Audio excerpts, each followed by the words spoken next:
Not far away, Long Chao Nan stared in despair, seeing her father and the guardian Jiaolong pinned under that demonic foot. Hey friends, welcome back to 3D Cartoon Review, where legends breathe, cities burn, and one careless whisper can drag a demon god across worlds. Today, we step into Mushenji, Episode 63, and Tianbo Chang becomes a blood altar, while the sky opens like a bleeding wound.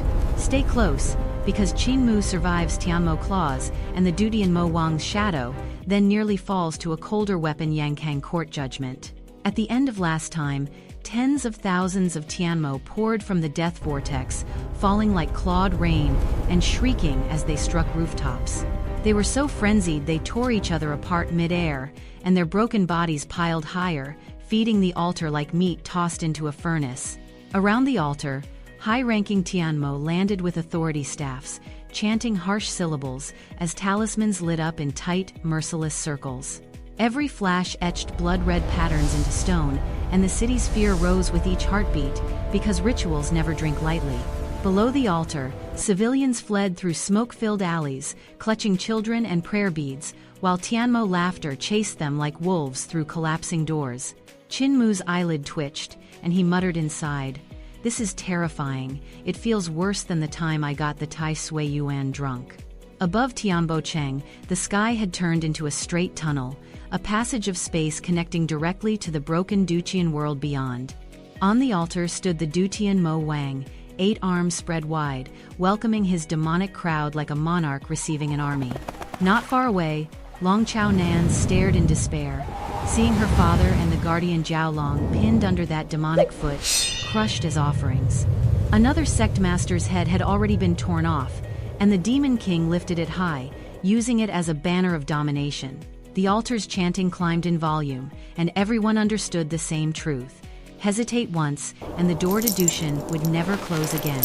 Broken banners and burning tiles skittered across the streets, and Qin Mu smelled charred wood and blood together, realizing the city itself was becoming sacrifice. The melee erupted without warning, a roar of blades, wings, and desperate shouts colliding under that bleeding sky and shaking the streets. Qin Mu was swallowed by Tianmo, their weapons and tails striking like iron hail, each blow hunting his throat, spine, and fragile gaps. He relied on Daxu survival, twisting under a scorpion tail, stepping between claws, and stabbing the Xiaobao sword through a demon's chest. Before the corpse cooled, he flipped his palm, using Tianmo Zizai Yin to rip the enemy's soul free and smash it like brittle glass. He moved without pride, only urgency, because bravery is useless when you are drowning, and every breath must buy the next breath. A bull-headed Tianmo pushed forward, eyes blazing, pointing at Qin Mu as if the battlefield were an arena built for savage honor. "Warrior, I want to challenge you," the demon shouted, dragging a 3-zhang great saber that screamed sparks across the ground. Qin Mu snapped back.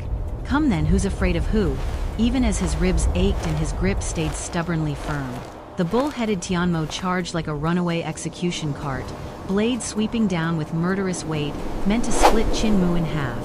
The air bent under that saber, and Qin Mu's pupils tightened, calculating angles, steps, and the single heartbeat he would need to survive. Thunder answered from above, and a gigantic python crashed down under Long Chao Nan's control, striking like a falling mountain. The serpent crushed the bull-headed Tianmo into powder, then whipped its tail in a wide arc, sweeping dozens of Tianmo aside like wheat. For one heartbeat, hope flashed, but the Tianmo were endless, swarming like flies that blackened the sky and drowned every bright thought. Qin Mu and Long Chao Nan were pushed into a shrinking circle of air, surrounded by snapping teeth, beating wings, and screaming hunger. Cold sweat slid down Qin Mu's back, because he realized he could not clean up this disaster by force, not against that altar. He looked at Long Chao Nan's trembling hands, and saw she was fighting grief and terror together, holding herself upright by stubborn will alone. Then the south split the darkness, and a brilliance poured in like sunrise tearing open midnight above Tianbo Cheng and its ruined rooftops. It was Jian Qun. The sword swarm, thousands of sword pill halos spinning like bright moons, releasing millions of flying swords at once. Those blades stabbed, slashed, carved, and peeled through the heavens, becoming a metal hurricane that erased Tianmo bodies in mid-flight. When the sword swarm arrived, its light reflected in puddles of black rain, turning shattered streets into mirrors where hope and horror flashed side by side. Wings shredded into drifting ash, and the chanting circle around the altar was ripped open as if someone tore a painting in half. The air rang with shrieks and steel, and Qin Mu felt his skin prickle, because this power was clean, ruthless, and unmistakably imperial. The Dutian Mo Wang roared, furious and unwilling, and forced his true body to press closer from the other world. A gigantic demonic foot wreathed in hellfire pushed out of the vortex, burning clouds into smoke and making the world smell of scorched iron.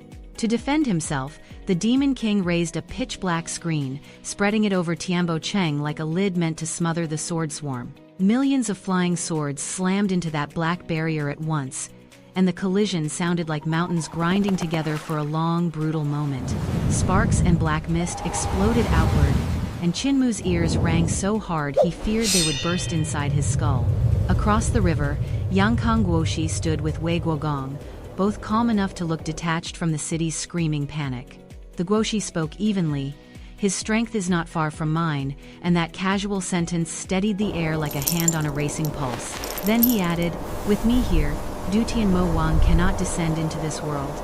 As if stating a simple rule of weather, he continued, and the one who summoned this demon god has done great merit for Yankang, weighing disaster and benefit on one cold scale. Wei Guogong remained silent, yet his fingers tightened on his sleeve, because even a duke understands that merit can be praised today and punished tomorrow. Inside the city, the Demon King's temporary wooden body cracked, because the borrowed vessel could not withstand the true body's descent. The sound of splintering wood was almost pitiful, like a puppet breaking under a giant's hand, even while the puppet's malice stayed monstrous. In that critical moment, a middle-aged man walked forward, unhurried, stepping into catastrophe like someone strolling through a quiet courtyard. He raised a sword, and what followed was not a flurry, but one single line, one stroke, carrying truth too deep for ordinary eyes. That sword light was beautiful, like a perfect painting, yet terrifying like the end of law, and it cut through the Demon King cleanly. The Dutian Mo Wang's head 4 faces, 12 eyes rolled onto the ground, and the pitch-black screen shattered in the same breath. On the far side of the tunnel, the true body howled, forced to retreat, pulling that burning foot back across worlds in rage. Long Chao Nan's knees nearly buckled, because relief hit her like collapse. Yet Qin Mu knew relief is never free in disasters like this. The spatial vortex narrowed, stitching shut like a wound, and the sky's horrible open throat finally stopped swallowing reality whole. With the Guoshi's strike-sealing victory, the millions of flying swords reversed direction, folding back like obedient fish returning to a net. They shot toward a battered old wooden chest flying in from afar, and the sight hit Qin Mu like a hammer of recognition. He sprinted after it, heart racing, because that wood looked too familiar to appear here by coincidence among demons and Imperial blades. When the chest landed, he saw an elderly man with a gentle, wrinkled smile, a blacksmith furnace on his back, chest in hand. It was Ye, the mute grandpa from Daxu, someone Qin Mu never expected to see standing in the middle of Tianbo Chang's apocalypse. Qin Mu ran forward and hugged him, laughing through shock, yet he could not lift the old man at all, not even an inch.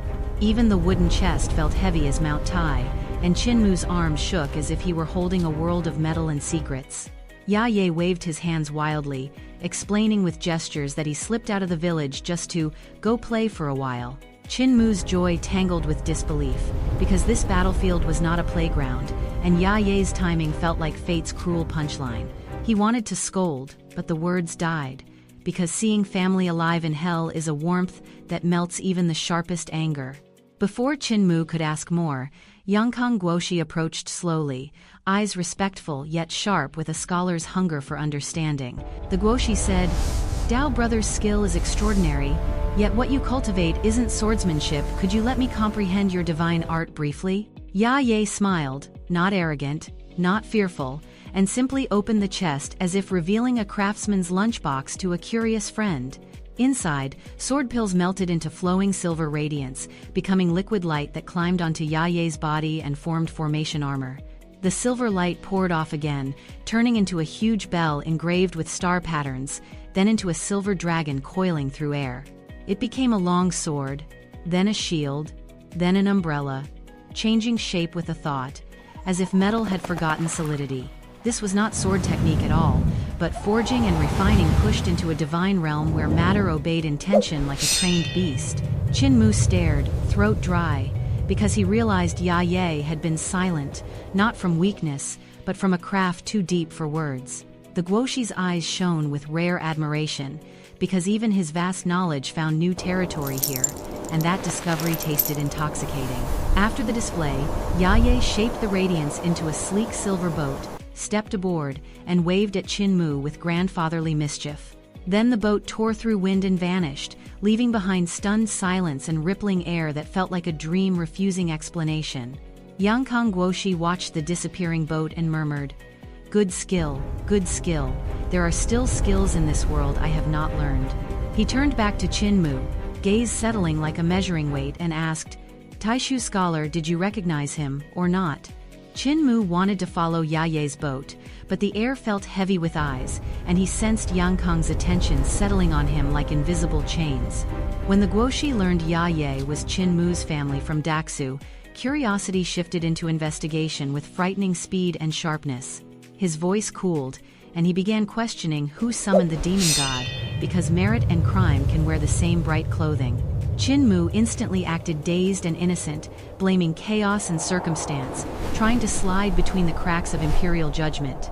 But inside Qin Mu's bundle, Ling'er popped up too fast, eyes bright with pride, eager to claim credit like a reckless child. "It was our young master," Ling'er chirped, tail twitching, unaware that court politics bites harder than any Tianmo claw. Then it blurted again, louder. "Our young master summoned Dutian Mo Wang," and those words struck the air like a stone in still water. Qin Mu's stomach dropped, because he could already see the memorials, the accusations, and the knives hidden behind righteous smiles. The Guoshi's expression cooled, and he said flatly, "There is merit, yet countless common people in the city also died." He added, "Even if I want to praise him, upright officials in court will criticize, and after the war he will be settled with." The verdict dropped, like iron being stamped, and the Guoshi concluded, "Demotion and exile are unavoidable, and you must bear it." Ling'er froze, clamped its mouth shut, and finally realized one stupid sentence had pushed Qin Mu toward a political blade. Around them, Tiambo Chang still smoked, and the blood altar's glow dimmed, yet the cost had already been paid in lives. Qin Mu stood rigid, because he survived demons and a demon king, but now faced a colder danger, Yankang's judgment waiting ahead. Exile sounded like a distant word, yet Qin Mu imagined cold roads, hostile borders, and enemies waiting, and he understood survival would soon require new masks. He watched the closing sky tunnel, and felt the weight of merit turning into chains, as if fate enjoyed cruel balance and sharp humor. Somewhere far away, Ye's silver boat had already vanished, leaving Qin Mu with only warmth, confusion, and questions he could not ask. And that is where episode 63 ends. Dutian Mo Wang beheaded in one stroke, Ye's divine forging revealed, and Qin Mu trapped between praise and punishment. If you loved Jian Qun's descent and Ye's shifting silver radiance, tap like, subscribe, and ring the bell for the next chapter, because next time, Qin Mu must face the court's cold eyes, and every merit he earned may become evidence used against him. Thanks for watching 3D Cartoon Review, and I'll see you in the next video, where the world grows brighter, the politics grow darker, and fate never forgives.